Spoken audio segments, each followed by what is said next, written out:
Jaqueline. Esperar vocês entrarem e vamos fazer essa interação. Juju. Esperar chegar mais algumas pessoas e a gente já dá início então nesse nosso período de live. Uhul, Ju, vamos aí, né? Bater um papo sobre família. O que nós temos para aprender, o que nós temos para pensar, o que nós temos hoje para refletir sobre família. É um tema super interessante e vale a pena a gente parar um pouquinho, pensar sobre família. Vou esperar mais uns minutinhos para que o pessoal entre. Se você tiver alguém que você conhece, envie, encaminhe essa live para a gente poder conversar um pouquinho. É estranho falar sozinho, eu ver vocês aí, né? A interação, duas pessoas assim. Pastor Vavá, querido! Nós precisamos ter um tempo junto, hein? Estamos pertinho, mas a gente não se encontra.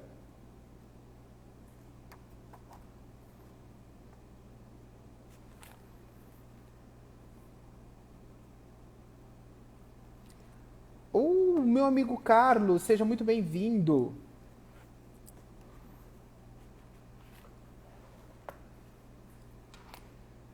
Bom, pessoal, como a live vai ficar gravada depois, eu vou me adiantar um pouquinho para que a gente consiga ganhar um pouco de tempo.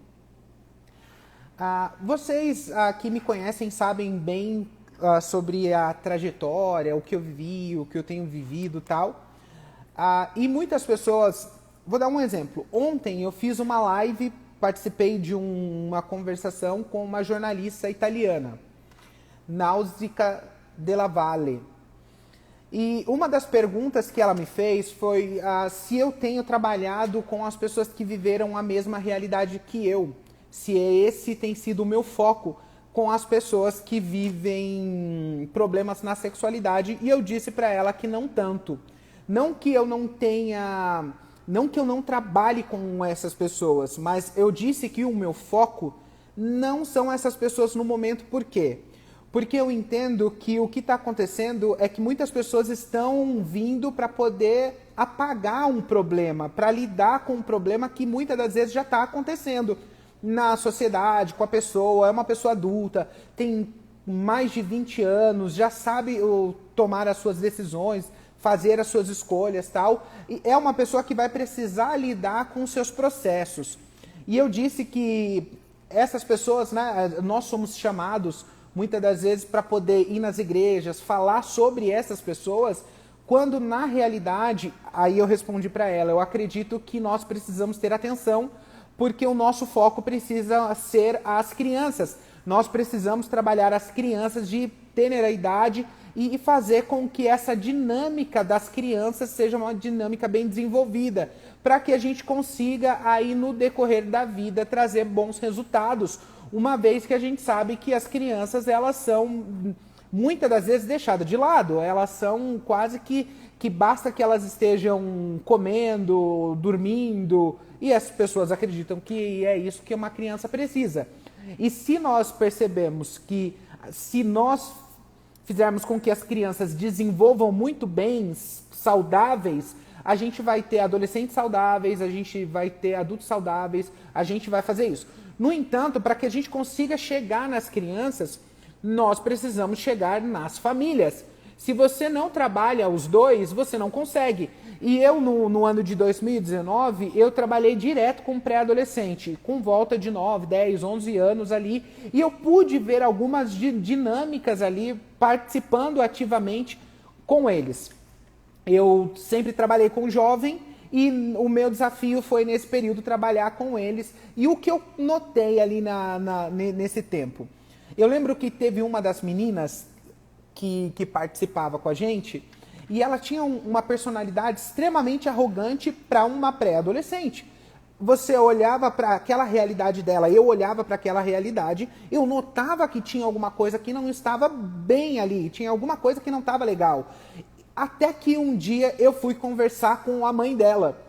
E assim que eu conversei com a mãe, eu notei todo o problema da filha. A filha era uma réplica da mãe.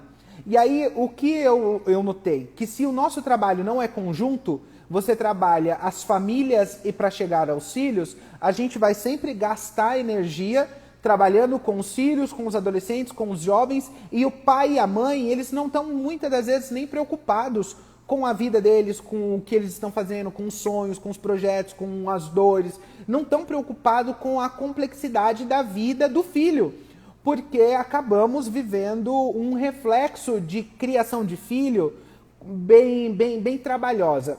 E aqui eu quero dar outro exemplo para vocês. Eu gosto bastante de dar exemplo porque eu acho que fixa na nossa cabeça com mais facilidade. Eu tô passeando no Facebook, eu encontro um cara mais ou menos da minha idade escrevendo sobre a nossa geração. Quer dizer que a geração dos anos 80, 90, como que nós nos divertimos, como nós corremos na rua, quando nós íamos para a escola, como nós nos divertíamos, como a gente brincava de várias coisas, como o mundo era mais bonito.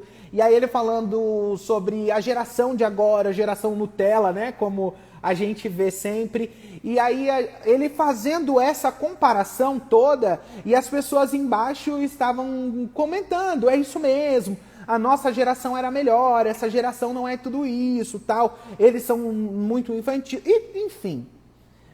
Eu olhei aquilo ali e automaticamente eu falei, tem alguma coisa errada aqui. Porque como eles têm a capacidade de fazer uma crítica à geração dos próprios filhos, porque eles são os pais dessa geração.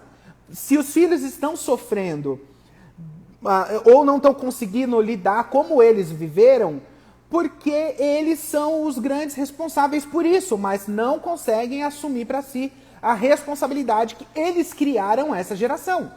Quer dizer que nós temos aqui, quando a gente faz uma fatia, né, 70, 80, 90 aqui, que mais ou menos essa geração que são os pais dos adolescentes de hoje, a gente vê que tem um recorte específico. Eu entendo o período cultural de tudo que aconteceu. Eu consigo entender como foi os desdobramentos no mundo, a revolução sexual, drogas, o movimento hippie, todas essas coisas, como foi acontecendo. Eu consigo entender muito bem quando foram perdendo a rédea de como fazer para que os filhos tivessem uma boa educação. Eu entendo culturalmente aonde isso vai se perdendo. A gente tem um pós-guerra, nós temos depois a geração de 50, a geração de 70. A geração de 50 são os nossos pais de quem é de 80, de 70, né? Que é no caso minha mãe, meu pai é dessa geração. E a gente vê que justamente aqui no Brasil a gente tem um momento de começar a perceber que tem algumas coisas, tem coisa que falta no Brasil. O Brasil era um país sem desenvolvimento algum. A gente via um pouco desenvolvimento nesse período, estava começando a alavancar, e pouco desenvolvimento também na questão da escolaridade. Ainda que nós víamos que tinha algumas vantagens, mais de um idioma, falar o francês, aquela coisa toda. Isso era muito útil. No entanto, eles vão perdendo um pouco a mão de como fazer para que os filhos tenham uma certa aptidão para aprender. E aí, em contrapartida, a gente vai vendo que a geração de 70 e 80, eles já vão tendo um pouco mais de clareza de como vão fazer para que os filhos vivam melhor do que eles viveram. Porque essa geração, o que eles querem? Cara, o meu pai e minha mãe me ensinou com limites. Não sai, não faz isso, não faz aquilo, com um pouco mais de limite, né? Vamos colocar um pouco aqui. Um pouco mais de limite, mas a gente tinha aquela coisa, né? A avó falava, vai pra rua, você leva o seu documento, não sai sem documento, presta atenção, chega mais cedo em casa, as crianças brincavam até um certo horário. Mas aquilo que nós víamos como um período onde era ruim tudo isso, quando a gente é jovem, o pessoal de 70 ou 80, eles começaram a falar, não, eu não quero essa educação para os meus filhos. Eu não quero que os meus filhos vivam assim, eu quero que os meus filhos sejam livres. Eu quero que os meus filhos tenham as experiências deles, fazem o que eles quiserem. E aí a gente vai pegando justamente o período aonde a internet vai chegar, aonde vai vai haver esse boom, né? E aí a gente vai ter um mundo que vai virar quase que do avesso. A gente vai descobrir tantas outras realidades e agora nós tínhamos ali uma certa cultura, uma certa... A gente foi perdendo, né, os pudores já nessa geração.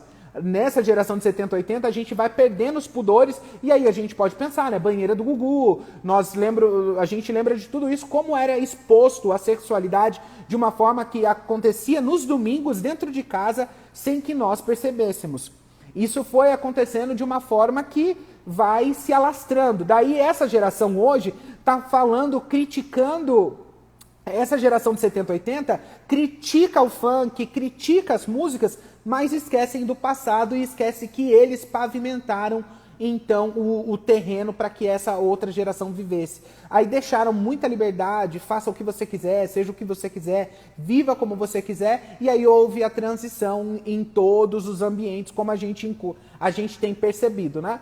Aí a educação, como ser família, como fazer essa interação e os limites, as necessidades das crianças começaram a passar para ser mais necessidade material do que necessidades emocionais, sabe? Necessidades de interação. Quer dizer que eu dedico muito tempo para que os meus filhos tenham tudo aquilo que eu não tive, mas eu não tenho capacidade de dedicar tempo de qualidade para que os meus filhos tenham a minha companhia.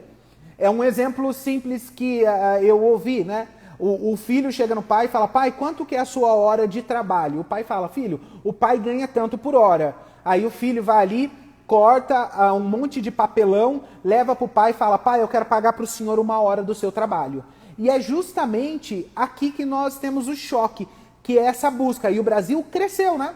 Nós vemos que o Brasil ele saiu de uma extrema pobreza, e não que não haja, mas me entenda, né? A gente foi evoluindo, então as famílias foram evoluindo gradativamente. A família começou agora a ter um pouco mais de condição. Quem não estudou, a família começou a estudar. E agora a gente vê que o Brasil foi crescendo um pouco mais. Quem era de classe média, quem era de classe C, foi para a classe média e assim por diante. Então nós vemos que isso é uma realidade. Mas a gente chegou nesse lugar deixando para trás o quê? E por que eu estou colocando vocês junto logo nesse início de pensamento? Porque nós vamos precisar refazer os próximos anos. E aqui eu sou solteiro, não tenho filhos. Mas quando eu dedico a minha vida pensando em você e nos seus filhos, é justamente porque eu entendo que a sociedade depende disso. A sociedade depende das famílias. As famílias fortes, bem estruturadas, e vai fazer com que essa sociedade viva. E aqui a gente está, obviamente, falando de um grupo aqui. Nós somos cristãos, estamos aqui nessa rede social, nessa interação, mas temos um ponto de fé que é justamente o que o mundo necessita dessas famílias que conseguem viver de uma forma coesa, com aquilo que elas acreditam, com a vida, com a família, com tudo isso numa unidade, e eles conseguem então desfrutar daquilo que nós temos de mais precioso, que é provar um pouco de uma vida em abundância. Porque se caso contrário a gente não fazer atenção, né, aos desdobramentos, a gente vai perder ainda mais uma geração. E quando nós estamos aqui, vocês viram os vídeos que eu fui fazendo essas semanas, tratando justamente das crianças, porque caso contrário nós iremos perdê-las para o que nós já perdemos há um tempo, que é as crianças na mão do Estado. O Estado agora virou essa pessoa, virou esse ser, né? Esse ser quase que divino, capaz de dizer o que é bom para as crianças, o que as crianças precisam aprender, ou como as crianças precisam socializar, e como se fosse necessária a socialização só dentro desse ambiente onde o Estado tutela e não nos demais lugares. Aí as crianças agora ficam nesse lugar e os pais não têm muita atenção, porque já não tinham atenção do que ouviam, do que aprendiam, de como viviam, e ainda mais, os pais não têm nem atenção do quanto de violência que acontece contra as crianças, que é uma outra das frentes que a gente precisa ter atenção. Crianças sexualmente violentadas ou psicologicamente e tal, elas vão sofrer um dano, muitas das vezes quase que irreparável. A gente tem adultos que não conseguem lidar com isso. E se não há dentro de casa esse ambiente de tutela, pode ter certeza que qualquer outra pessoa vai chegar, vai fazer, e aí as crianças muitas das vezes vão ficar silenciosas, não vão dizer sobre o que está acontecendo, o que sentem, por vergonha, por medo, por achar que elas têm culpa. E aí a gente vê um monte de sofrimento na nossa sociedade, justamente porque nós perdemos a dinâmica de como é ser família, de papel, de ideal, de homem, de mulher, de responsabilidades. Nós perdemos tudo isso. E aqui eu estou falando na sociedade no geral, isso já é uma nova forma de enxergar família. Mas para mim e para você que somos cristãos, não. Nós precisamos voltar, nós precisamos sentar, nós precisamos refletir que nós temos um modelo a seguir, nós temos um lugar onde nós podemos tirar ensinamentos, nós podemos tirar das escrituras, do evangelho de Cristo, nós podemos ter aquilo que necessitamos para que em família nós consigamos viver uma vida com mais harmonia. E a harmonia aqui tem a ver justamente com cada coisa no seu devido lugar. Porque se né, as coisas não estão no seu devido lugar, a criança não tem nem segurança para dizer alguma coisa quando acontece de diferente. Porque ela não sente esse lugar, um lugar realmente um lugar de paz, sabe? Eu vou conseguir encontrar com os meus pais, eu tenho confiança que o que os meus pais falam tem valor, eu tenho confiança que aquilo que eles me disseram é a verdade. E aqui é uma questão entre os dois. Quando nós descobrimos, né, quando a terceirização da educação das crianças, o Estado impulsionou para isso, na cabeça deles fica o quê? Dos pais. Se o meu filho tiver um tempo integral, ele está ali, tem quem cuide dele, então eu posso fazer o que eu quiser dentro desse período, vou trabalhar, vou fazer tudo isso, e depois na volta muitas das vezes não tem capacidade de fazer um tempo de qualidade com os filhos, e aqui eu não estou demonizando essa realidade, me entendam. Eu acredito que existem contextos que é necessário, mas o que criou na mentalidade dos pais? O meu filho está cuidado ali, ele está alimentado, ele está aprendendo, e agora eu vou criar essa mesma mentalidade quando eu penso sobre espiritualidade e fé. Porque agora eu coloco ele na igreja, na escolinha, e ele está sempre ali, e é sempre os outros que estão ensinando. São sempre os outros que estão dizendo o que fazer. O que o pai e a mãe muitas das vezes quer fazer é gritar, exigir, ser autoritário, não tem a capacidade de sentar e refletir com eles, né?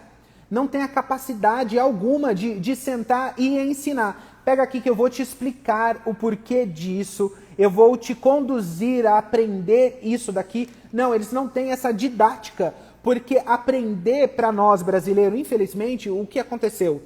Que na nossa cultura, o Estado influenciando, e eu falo o Estado assim, porque é uma influência que vem justamente dele.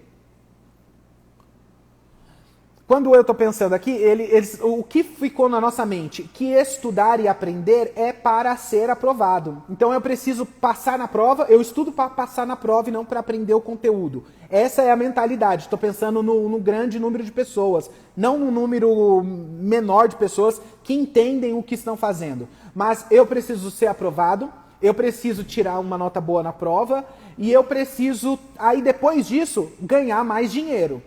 Então, se eu vou para a faculdade, se eu faço qualquer outra coisa, eu vou porque eu quero saber o quanto que eu posso ganhar com isso. Que é justamente o oposto de quando a gente pensa na educação dos filhos e no aprendizado dos filhos. Não é o que eu ganho de imediato, mas é que o meu filho ganha a longo prazo. Quer dizer que o que o meu filho vai aprender. E aqui nós vamos ter justamente um contrapeso.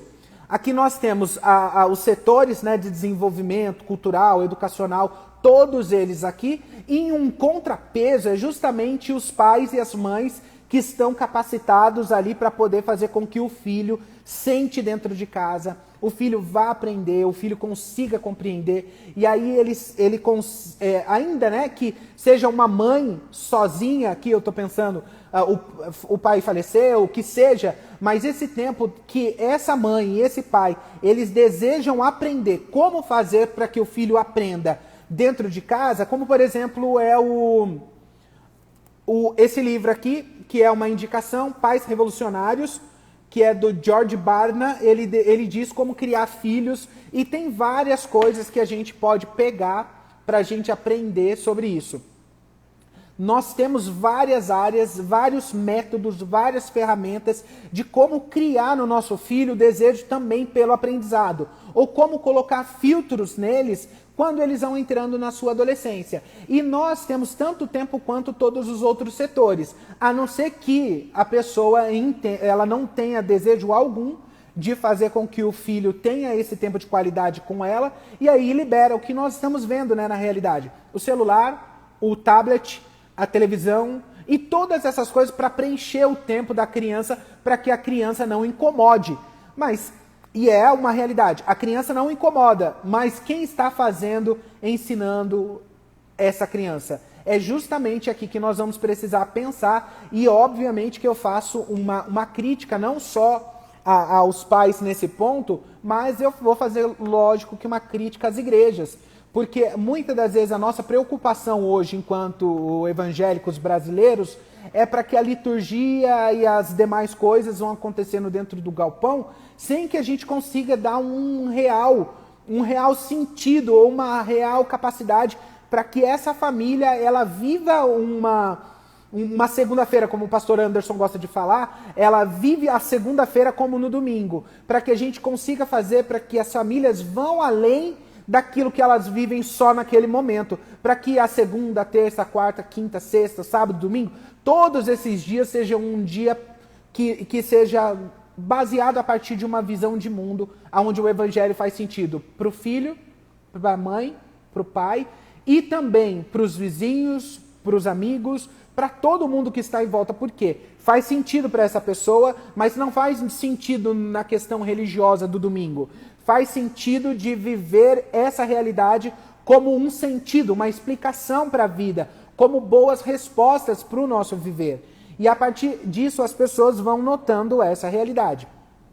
Enquanto a gente dentro dos nossos ambientes, nós não entendemos que não basta nós investirmos nas paredes se as pessoas estão sendo destruídas, se a gente não conseguir alterar a nossa mudança de pensamento para esse momento, a gente daqui 20 anos não vai conseguir resultado. E daqui 20 anos o que nós precisamos é justamente pegar as crianças que vão nascer, ou as que nasceram, as pequenininhas, as que estão desenvolvendo hoje, e ensiná-las dentro dos nossos ambientes de igreja, e não é ensinar elas só a reproduzir aquilo que a gente ensina, mas justamente ensinar elas a pensarem, fazer com que elas consigam ter esse momento sadio de interação, e também com os pais.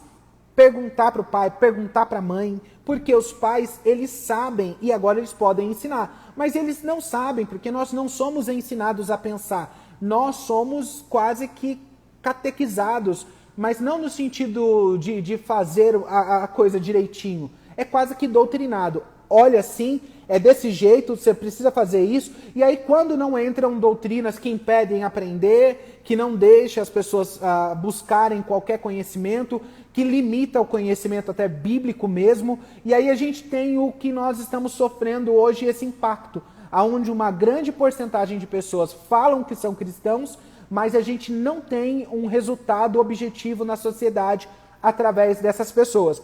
A sociedade não sofre o impacto dessas pessoas que dizem que são cristãos. Por isso que nós vamos precisar urgentemente refazer toda essa caminhada. Por que eu estou fazendo com vocês todo esse pano? Eu estou apresentando para vocês essa dinâmica, estou apresentando a minha opinião aqui para vocês, porque justamente quando chegar assuntos mais complexos, como no assunto da disforia de gênero, os pais conseguirão explicar aonde que é o ponto de incongruência que tem entre essa ideia que está sendo ensinada agora com a ideia bíblica de como nós pensamos, de como durante tantos anos essa ideia permeia a história e ela é mais realística, ela tem ela é mais palpável, o quanto que faz sentido. Então há esse choque que acontece aqui entre essas duas verdades, e agora a gente tem um parâmetro, né? A gente tem um norte, a gente tem um caminho. Nós temos essa estrada que nós percorremos e nós vamos inserindo. Porque quando aparece uma coisa diferente, agora a gente consegue explicar o que é o quê. O porquê isso é diferente e o porquê está diferente. Porque os filhos, os pais, eles têm a prerrogativa. Os filhos sempre vão buscar ouvir deles o que precisa ser feito.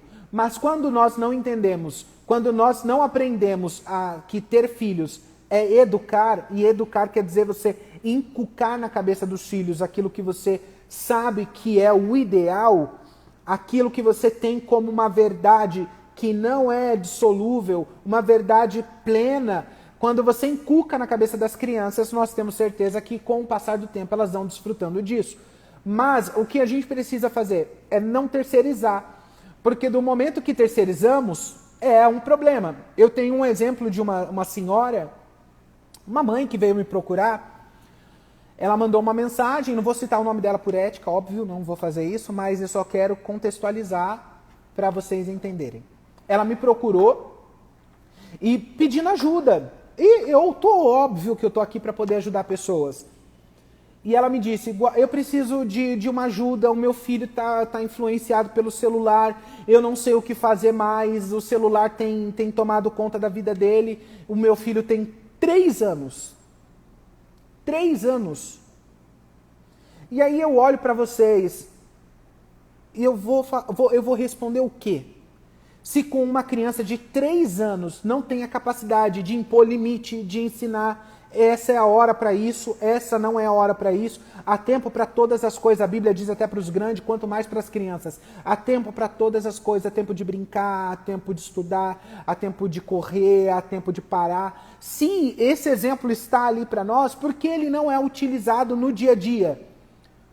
Por que não é? E por que a gente enxerga essa realidade? Se com 3 anos não tem um limite, imagina com 10, com 12, com 15.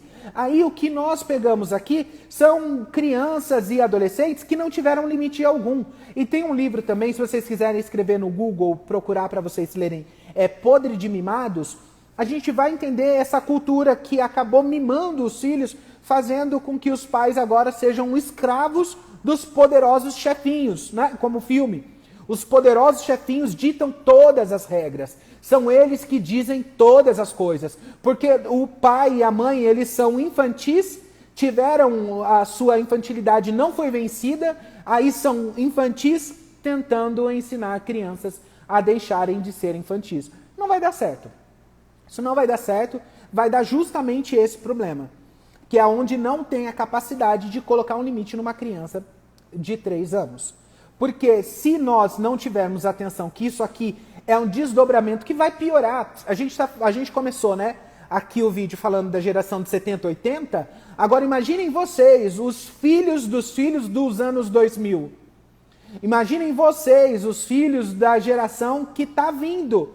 Isso vai trazer para a gente vários problemas. E se a gente está aqui, eu tenho muito dito isso, em vários lugares que eu tenho passado, eu tenho dito isso. A minha geração, o pessoal da minha idade, que é esse pessoal que é de 80 tal, de 70, 80, né? Esse pessoal, assim, a gente tem uma responsabilidade em fazer, que é trazer a geração dos anos de 50, dos anos 40, anos 50, e fazer a junção da geração do ano de 2000, e agora fazer com que convirjam, sem que haja muita libertinagem e sem que haja demasiada religiosidade.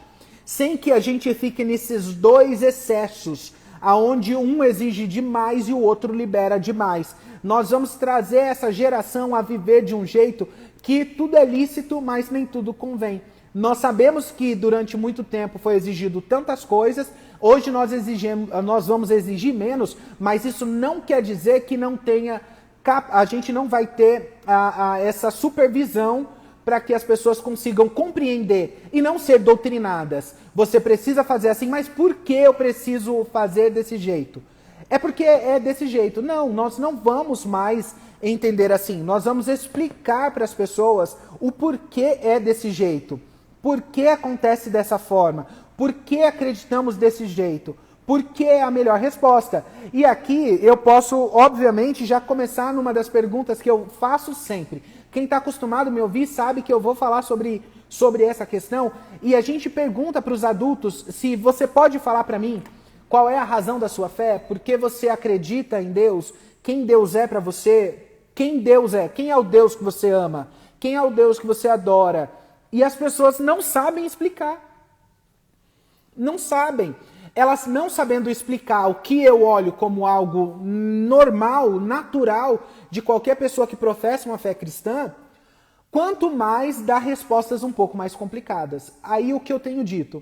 Precisamos fazer com que as pessoas desçam e vamos aprender agora o elementar. Se você está num lugar onde não te faça aprender, eu sinto muito, você está num lugar muito equivocado. Se você não é melhor do que você era no ano passado, com certeza você está num lugar onde não está colocando você num confronto com você mesmo, para você mudar de vida, porque há essa necessidade o tempo todo da gente reformular, a gente enxergar, a gente pensar, a gente ver os desafios que estão postos.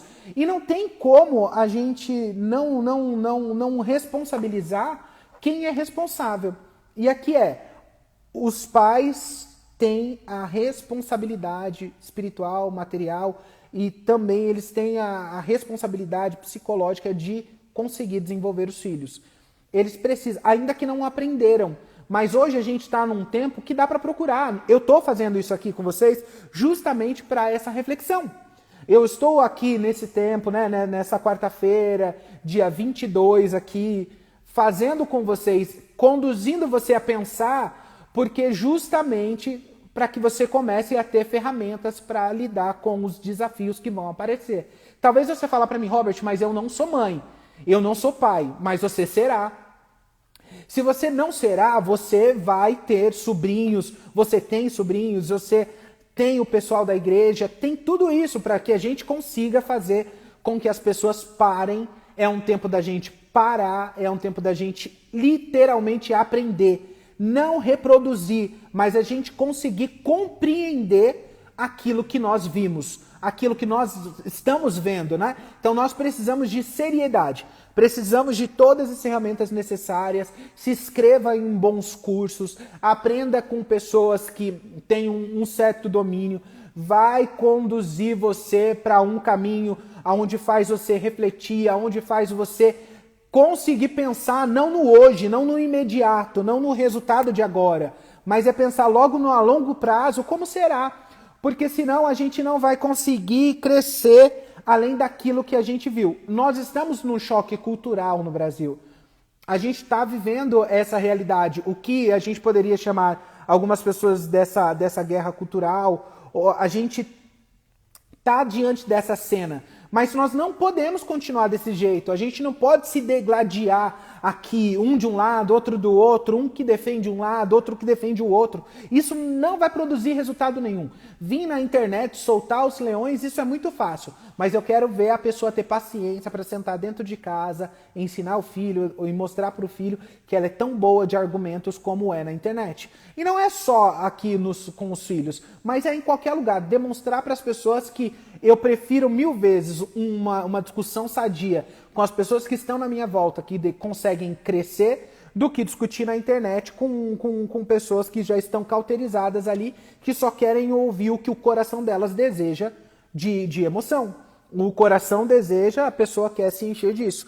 É justamente aqui nesse ponto que a gente precisa pensar que agora nós vamos ensinar uma geração, nós vamos fazer com que uma geração viva melhor do que a gente, que ela consiga ter um parâmetro de interação com o dinheiro, com o trabalho, com o cansaço, com a perda, com o ganho, com o sim, com o não. É criar justamente esse ambiente onde a gente vai no contraponto justo que foi feito onde as crianças foram podres de mimadas. Nós vamos ter que viver essa realidade, refazer esse percurso, e para isso é óbvio que as nossas igrejas precisam de atenção.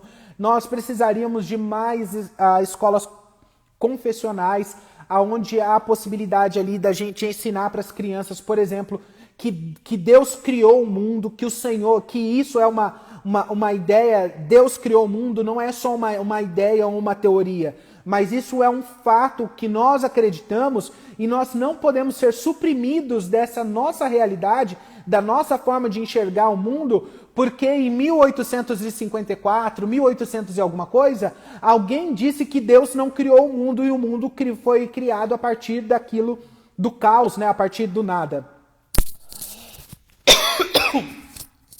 Sendo assim, a gente precisa colocar coisas que são elementares. Quem criou o mundo? Da onde o mundo surgiu? Aí eles vão ter, desde a primeira série, né, mais ou menos, mas desde o 5º ano, 6º ano, 7º ano, daí para lá vão ter essa ideia que vão construir agora todas as suas dúvidas, e é o que vai acontecendo nos Estados Unidos. Nos Estados Unidos, 68% dos filhos de cristãos, quando vão para a universidade, deixam ali a sua fé. E a gente olha e fala, mas porque a fé nunca foi genuína. Mas a gente nunca pensa que pode ser que eles tenham muitas dúvidas que nunca foram respondidas. E agora chega outra pessoa e começa a dar algumas respostas, até parece que essa resposta é verdadeira. Mas a única forma que a gente tem é contrabalancear essas duas realidades. Entender de tudo aquilo que tem, toda a verdade que tem espalhadas nas ciências, na antropologia, na sociologia, em todos os lugares, mas também nós precisamos trazer eles para uma reflexão onde a gente tem uma visão bíblica, uma visão cristocêntrica, uma cosmovisão cristã que vai trazer justamente o equilíbrio para tudo isso. E isso aqui é desenvolvimento. É desenvolvimento, é tempo de qualidade, é aprendizado, são igrejas sadias, são pastores sadios, porque, queridos, é um vexame, desculpa dizer assim, mas é um vexame a realidade que nós estamos vivendo, aonde pessoas não têm a capacidade de interpretar um texto e querem ensinar um livro. Como você não consegue interpretar um texto, você quer ensinar um livro? Ou 66 livros? Chega a beirar o absurdo na minha mente. Aonde não tem capacidade de entender o que é opinião, o que é notícia, tal, o que é o ápice de uma boa compreensão de um texto. Imagina compreender os desdobramentos, mas aí não precisa disso, porque a gente precisa só no domingo estar ali seguindo aquele modelo, sem entender que não, nós somos o povo do caminho, porque é no meio do caminho que nós vamos fazendo com que as coisas vão acontecendo. As interações vão acontecendo, as pessoas vão se achegando, elas vão descobrindo em nós que as nossas respostas são melhores.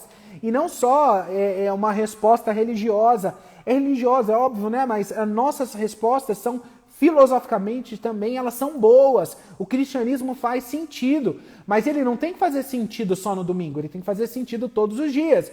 E ele precisa fazer sentido na interação, dentro de casa, com os filhos. Porque aí a gente vai ensinar para os filhos uma mentalidade cristã. Como que uma criança de 8 anos hoje, 9 anos, e aqui eu estou falando, né, um exemplo básico, não estou generalizando, mas como ela não tem a capacidade de influenciar crianças da idade dela, mas na favela da Rocinha, uma criança de 9 anos, ela tem capacidade de pegar uma arma e matar. E aqui eu não estou analisando o contexto do que está acontecendo ali, não é isso. Eu estou dizendo como que uma criança de 9 anos aqui, ela é tão respeitada e uma criança de 9 anos, ela não é bem vista ou ela é vista como ignorante, como incapaz, como sem qualidade. Ela não pode fazer, mas ela não pode porque ela não foi ensinada. Não foi ensinada que ela precisa ensinar o que ela aprendeu. Aí se ela não aprendeu, como ela vai ensinar? E aí nós passamos o resto da vida, crentes de 40 anos, que ele está 40 anos sentado na igreja e ele nunca teve a capacidade de ensinar ninguém. Ele nunca teve a capacidade de explicar nada para ninguém. Porque ele acha que não é não é uma obrigação dele. Ele acha que isso não tem a ver com ele. Ele acha que isso tem a ver com a terceirização. Vocês estão vendo que a gente volta de novo na terceirização? Basta que eu levo eles para dentro da igreja, eles ouvem e eu acho que aquilo ali é o que basta para eles. Aí nós temos aqui 5.000 horas as aulas que essa criança vai aprender durante a sua vida, mais ou menos, né? Até mais.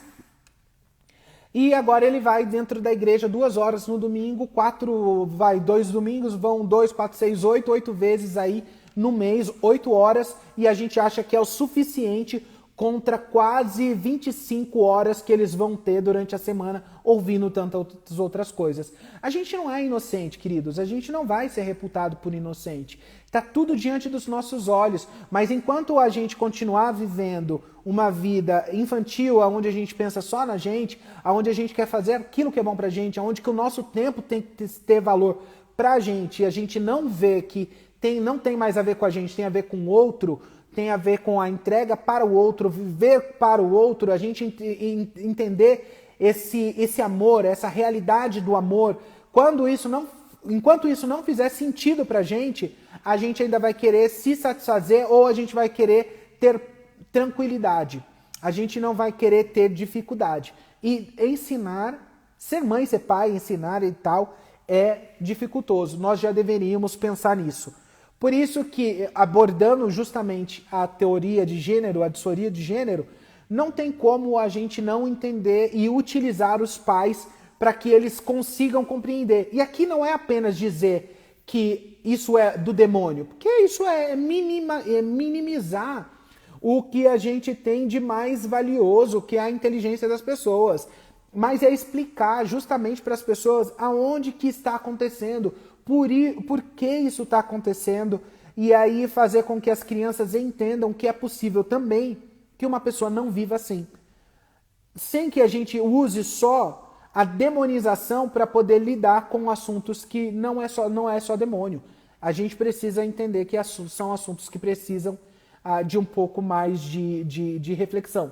Então, nós achamos, né, muitas das vezes, que para cuidar dos filhos, o que nós precisamos e que os filhos necessitam é só ter ali as suas necessidades básicas supridas, que é, eles precisam estar fisicamente bem, eles precisam ter um bom desempenho, eles precisam estar numa casa segura e confortável, eles precisam ter um pouco de atenção, eles precisam estar envolvidos nos cultos da igreja, nos programas, eles precisam estar envolvidos com os amigos decentes, eles não podem estar envolvidos com drogas, com álcool, nem com sexo descontrolado, eles não devem estar envolvidos em nenhuma seita, atividade satânica, eles não devem ser vítima de abuso e tal.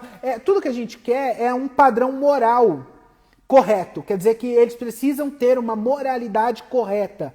E ainda que essa moralidade tenha a ver só com aquilo que é exterior e não com aquilo que é interior. Porque enquanto a gente não achar o que é interior e a gente avaliar o todo da criança, do jovem, do adolescente, do jovem, o todo de quem ele é, um espírito e uma alma, um corpo e essa totalidade do ser, aí a gente fragmenta. Sexualidade, mente, social, tal, e a gente fragmenta esse ser humano todo e a gente esquece que nós precisamos trazer ele para uma totalidade, que é a vida espiritual, a vida material, essas duas realidades em comum acordo, porque senão a gente vai ficar sempre moralistas, querendo bons comportamentos, mas a gente não consegue explicar o porquê faz sentido. A gente não sabe explicar o que é o pecado, a gente não sabe explicar o que ele é, a gente fala que ele existe, mas não sabe explicar o que ele é.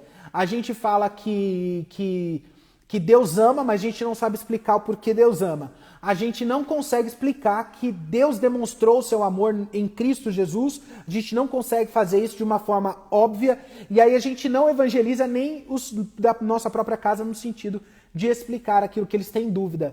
Enquanto agora a gente não refazer a nossa religiosidade e a nossa espiritualidade, enquanto a gente não fizer a dinâmica da igreja brasileira e a gente não voltar para lugares mais sérios, para pensamentos mais sérios, para uma teologia séria, para pessoas que compreendem o que estão falando, a gente vai patinar e quem vai sofrer são as outras gerações, são os outros filhos. Nós precisamos urgente voltar e olhar para as igrejas tradicionais, nós precisamos olhar para as igrejas históricas e ver os benefícios que essas igrejas têm para a nossa realidade hoje. O Brasil foi evangelizado, chegou em muitos lugares, há lugares que não, mas eu acredito que a internet trouxe para a gente hoje uma capacidade de descobrir coisas mais sadias, trouxe a capacidade da gente interagir hoje de uma forma mais sadia e de uma forma um pouco mais profunda. Não tem como a gente ficar nesse ambiente mais raso, não dá, porque as pessoas querem justamente melhores respostas. Nós queremos pensar e precisamos fazer com que as pessoas pensem. Nós precisamos usar a mente. É sim porque é sim. É não, é porque é não. E não ter medo de utilizar justamente da pergunta para conseguir aprender melhor. Até mesmo quando uma pessoa ela domina alguma coisa e eu concordo com ela, eu tenho o costume pedagógico de duvidar, né? Criticar no sentido de perguntar para essa pessoa: você tem certeza que é desse jeito? Aí, de forma pedagógica, eu faço isso justamente para que ela me defenda o seu ponto de vista. Porque muitas das vezes nós vamos só na primeira frase. A pessoa pergunta: ai, mas o que é isso? Você só responde a primeira frase. Aí depois disso você já não consegue dialogar mais, porque a sua capacidade de domínio desse conteúdo é pequeno. Nós precisamos começar de novo, precisamos aprender, nós precisamos voltar, analisar, precisamos humildemente sentar e falar: cara, eu quero aprender, eu quero entender o evangelho, eu quero entender as escrituras, eu quero aprender e eu quero ensinar. Porque não é uma finalidade em si mesmo o aprender. Quem aprende e não ensina, ele fica muitas das vezes soberbo. Porque quanto mais nós ensinamos, mais nós entendemos que não tem mais a ver com a gente. Tem a ver justamente com o quanto que o outro tem a capacidade de talvez chegar um pouco mais numa compreensão um pouco melhor de alguma coisa que ele não domine. Eu entendo que há dons, talentos, vocações específicas e cada um tem a sua. A minha vocação é ensinar, mas eu acredito que dentro de casa todos nós precisamos ter a vocação do ensino. Não tem como, dentro do ambiente familiar é o lugar propício para que as pequenas igrejas sejam replicadas. As casas precisam ser casas sadias, precisamos trabalhar as famílias precisam estar bem encaixadas numa interação, numa compreensão, os pais respeitando os filhos, os pais amando os filhos respeitando os pais. A gente precisa de toda essa interação para que a gente consiga colocar cada coisa no seu lugar. Queridos, eu acredito que por hoje é isso. Eu acredito que se você tiver alguma pergunta, eu vou abrir aqui rapidinho. Faça uma pergunta, eu respondo para vocês. E eu acredito que vão ter mais lives, eu vou fazer, só vou esperar passar as festas, com outros assuntos e tem outros vídeos também. Amanhã tem um outro vídeo saindo, a continuação do vídeo que eu fiz sobre a disforia de gênero. Amanhã é a continuação, a segunda parte, prestem atenção. Se alguém tiver mais alguma pergunta, alguém tem alguma pergunta? Alguma pergunta? Alguém? Alguma interação? Fiquem à vontade.